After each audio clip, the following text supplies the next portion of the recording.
हज़रत सईद बिन ज़द। हज़रत सईद बिन ज़द का ताल्लुक़ कबीला अदी बिन काब से था, जो हज़रत उमर बिन ख़िताब का भी कबीला है। आप हज़रत उमर के खसर सुसर भी थे, क्योंकि आपकी ज़ौजा हज़रत फ़ातिमा बिन ख़िताब थीं, जो हज़रत उमर की बहन थीं। इस्लाम लाने वालों में आप शुरू के 10 अफराद में शामिल थे। आपने इस्लाम हज़रत उमर से पहले कबूल किया था, बल्कि आप और आपकी बीवी के ज़रिए हज़रत उमर को इस्लाम की दावत पहुंची, और उन्हीं के घर में कुरान की तिलावत सुनकर हज़रत उमर मुसलमान हुए।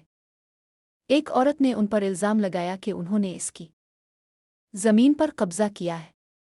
हज़रत साउद ने फरमाया, अगर मैंने इसकी ज़मीन पर जुल्म किया हो तो ए अल्लाह इसकी आँख अंधी कर दे और उसकी ज़मीन में इसे दफन कर दे।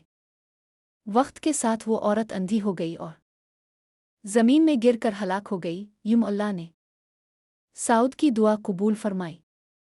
हज़रत सईद बिन ज़द का विसाल 50 हिजरी के करीब अकीक मदीना के करीब एक मकाम में हुआ। आपको मदीना मुनव्वरा में दफन किया गया।